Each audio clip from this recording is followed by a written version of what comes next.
Hey, what's up, everybody? Welcome to another edition of Wade Watches. I'm Wade, and today I'm going to be reviewing Mission Impossible Dead Reckoning Part 1, directed by Christopher McQuarrie and starring Tom Cruise, Ving Rhames, Simon Pegg, Haley Atwell, Vanessa Kirby, Rebecca Ferguson, Esai Morales, and Palm Clementif and Henry Zerny. I hope I said those names right. A lot of players in this movie, big ensemble, another big action ensemble epic. So, first thing I want to clarify is that, as always, you guys are safe with me. I very rarely even give away plot details because I love to go into movies blind, and I would love for all of you guys to have that same experience. There's nothing better than going into a movie with little to no plot details. So you're safe with me, completely spoiler free. It's all good. So with that out of the way, one thing to say here is that like Mission Impossible Fallout was a direct sequel to Rogue Nation, Dead Reckoning Part 1 is a direct sequel to both Rogue Nation and Fallout. So if you don't have time to watch like all six previous Mission Impossible movies before seeing this one, at least be sure to watch Rogue Nation and Fall before you see this one. Just because we have some returning players, and I feel like the whole story will make more sense if you've seen those two movies. Actually, you know what? You might want to watch the first movie too. My bad. Scratch that. So, what if you can't watch all six previous installments? Watch Mission Impossible 1, watch Rogue Nation, watch Fallout, or if you have time to watch all of them, all the better. But anyway, definitely be sure to watch those three so that this whole movie makes sense. But with those two disclaimers out of the way, jumping into it, this is yet another solid installment in one of my favorite action franchises of all time, and I'm happy to say that this movie surpassed my expectations because the main thing that I was worried about going into this is that Christopher McQuarrie, who is definitely a competent director because Rogue Nation and Fallout are awesome, but he was returning yet again, and one of the hallmarks of this franchise is that a different director has put their spin on each different Mission Impossible film right up until 5, 6, and this one 7, Dead Reckoning Part 1. We've had Brian De Palma, John Woo, J.J. Abrams, Brad Bird, and Christopher McQuarrie. So 5 directors so far for this franchise, and Christopher McQuarrie has not only directed Fallout, but he's also directed Dead Reckoning Part 1, and he'll be directing the what I believe to be the final Mission Impossible movie, Dead Reckoning Part 2. So he has gotten 3 movies, whereas all of the others have gotten 1. And not that I, doubted his ability to tell a compelling story, but I was just like, I maybe bring in some new blood, varieties, the spice of life. But that's what's going on. So when I went into this movie for the first time, I was like, is this gonna work? Is he gonna be able to top what he did with Fallout, which is not only one of my favorite action movies of all time, one of my favorite movies, period. Fallout kicks a lot of ass, instant action classic. So my question was, would Christopher McQuarrie be able to top himself? And if you want my honest answer, no, this does not top Fallout, but honestly, what could? And to this movie's detriment. That's not an insult. This movie still kicks a lot of ass, and like I said, it's still a solid installment in this franchise. So I liked it. I really enjoyed it. I just got through seeing it for the second time in theaters, so I love this movie, but it is not as good as Fallout, but not by much. And let's get into why that is without giving away anything about the plot or details or anything like that, because I definitely want you to go into this one blind. So I think the main thing that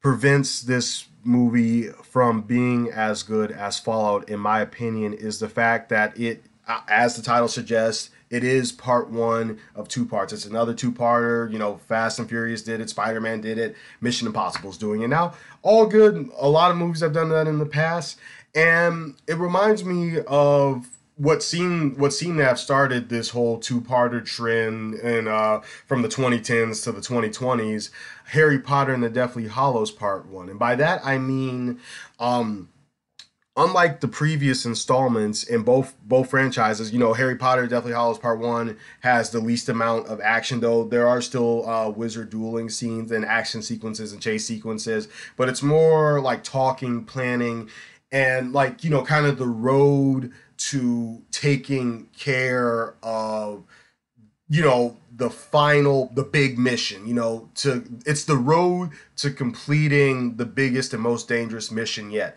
And same can be said for Mission Impossible Dead Reckoning Part 1. Though I will say this doesn't I wouldn't call it a cliffhanger. There's It's obvious, they make it obvious that this story is not over. They really, you know, make that explicit, but this still manages to be a very satisfying and compelling story, self-contained story, though it is a part one. That being said, however, in the previous installments of all the Mission Impossible movies, you go in expecting a self-contained story. You go in expecting Tom Cruise to run like the devil, run like the wind, to defuse the nuclear bomb before it explodes at the last second, to catch the bad guy before he does something crazy at the last second, to rescue somebody before they're executed at the last second. And without getting giving anything away, that's not really the case here at all.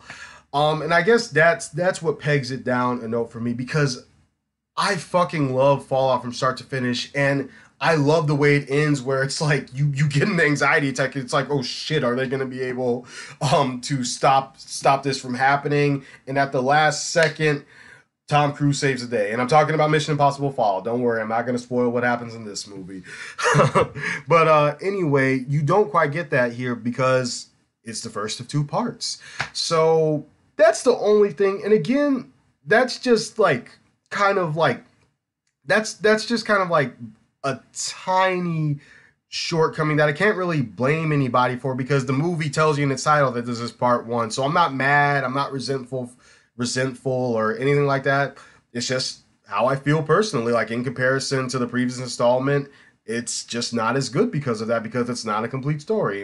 And you know, that's all. But that being said, still a fantastic, badass action movie, and it's easily still one of my favorite movies of 2023. It's made the list. I've already seen it twice. It's definitely made the list. I told you guys, rule of thumb, if I see it twice in theaters, you're going on my favorite movie of the year list.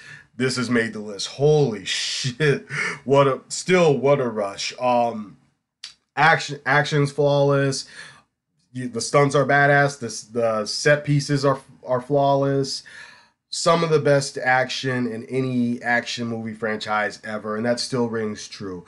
However, what stands out to me this time around is that there's definitely more a focus on explaining, plotting, and planning in this movie, more so than there's action sequences. Mission Impossible Fallout is the antithesis of this movie. Mission Impossible Fallout was an adrenaline rush from start to finish. There was never a dull moment. There was never a moment when someone wasn't blowing something up, shooting somebody, beating the shit out of somebody with their bare hands, chasing somebody in a car. There was never a dull moment in Mission Impossible Fallout. And I won't call, the moments of just dialogue exchanges here and conversations dull moments, but they are just moments where characters are talking to each other. And I actually appreciated that more so this time around than I did the first time when I watched it. The first time I watched it, I wasn't disappointed, because I love dialogue driven movies. But I was kind of like, when's the big stunt gonna happen? When are all the fist fights coming? And you just don't get a plethora of that this time around. Though don't get me wrong, it's definitely there, but you don't get a bunch of it this time around. But watching it for the second time in theaters, I was able to understand why they're doing this, because this movie and I assume part two are the final Mission Impossible movies. That's been confirmed, so that's not a spoiler. Doesn't give away anything. And so part one of this final installment seeks to give you, like, a more in-depth character study of these heroes, and to me it succeeds. This is the most human that Ethan Hunt has ever felt in any of these movies by far. In all of the previous movies, it's just like, Tom Cruise, he can outrun the wind, he can solve any problem, he can fight the best of them. He's the unstoppable, invincible Ethan Hunt, Tom Cruise, whatever you prefer, whatever you'd like to call him. Um, Here, not so much, and that's the main thing that works in this movie. As any great action sequel should do, the threat should feel bigger and scarier, and it sure as hell does in this movie, dude. Villain in this, the main threat is scary as hell. It's not something that you have. It's not anything that you haven't seen before. If you want to get technical, it's a very common trope, but what they're facing nowadays, like now with what's going on in the real world with this certain thing, it legitimately like unnerved me, like them going up against it, and I hope they expand upon that in part two. Um, and the main threat, there's also, like, a couple of, like, you could say, henchmen in this movie. One was more, kind of like walk to walk, not so much to talk, so very physical, just killing anybody who gets in their way. And the other has, more of a personal connection with Ethan Hunt without giving anything away. So Ethan Hunt feels, that this guy in particular has to be, stopped just as much as the main threat. Um, but you don't really get too much of him in this movie. He does a good job of what he's given. He's one of those people who has one of those looks that, like, if he's just stared at you, you would be uncomfortable. Like if he just stared at you for like a good 5 minutes without talking, you'd be like, could you please stop staring at me? You're really creeping me out. So um he works with what he's given. He's done a good job, but hopefully they'll, expand upon this personal connection in part two. So yeah, solid action, more intimate character moments, a lot, more dialogue driven, and that's another thing that works too. Another reason why I like this movie having more dialogue and being more dialogue driven, and plotting and planning, is because the Mission Impossible movies have always been good at making you, as a viewer in the audience, feel like you're a part of this team. It refuses to talk down to its audience or oversimplify anything. You get the same mission briefing that our heroes at the IMF give, and I love that. That's another thing I appreciated this time around too. That you have to pay attention. This movie demands your full attention from start to finish, thus making you care about this threat just as much as our heroes do. So I appreciated that more so this time around. So yeah, this is another solid installment in the Mission Impossible franchise. Though I do kind of feel a certain way about Christopher McQuarrie getting directing the last four. I think I said three earlier. It's four. The last four installments in the Mission Impossible franchise: five, six, seven, and eight. Um, or or is that? I guess I'm counting five. Whatever. You guys know what I mean. Let me stop overthinking that. You guys know what I mean. Um, though I do feel a certain way about that. He once again knocks it out of the park here. Him and Tom Cruise seem to have a very awesome creator, direct filmmaker actor relationship. Tom Cruise has been all over the country promoting this movie and encouraging people to go out to theaters and see it, and it's definitely worthy of the cinematic experience. He was actually here in my own backyard recently, and I missed him, man. But it's all good. He was here. I heard it was all over the news. It was awesome that he came here. And as a matter of fact, him and Christopher McQuarrie, had a little pre-screening message for the audience. Thanks for coming out in the theaters to see this, and I'm happy to have seen it in the theaters twice. It's definitely a cinematic worthy experience. Not as good as Fallout, in my opinion. I'd say on par with Rogue Nation, and like slightly less enjoyable than Ghost Protocol. Maybe I should just make a ranking video at this point. But not as good as Fallout. Fallout is by far my favorite of this entire franchise, but that is that movie, it's just like catching lightning in a bottle, man. So that's not at all to its detriment. This is still an enjoyable badass movie. And wrapping it up, I'm going to give Mission Impossible Dead Reckoning a 9.5 out of 10. um One of my favorite movies of the year. Once again, I cannot stress this enough. Guys, go out and see this in theaters.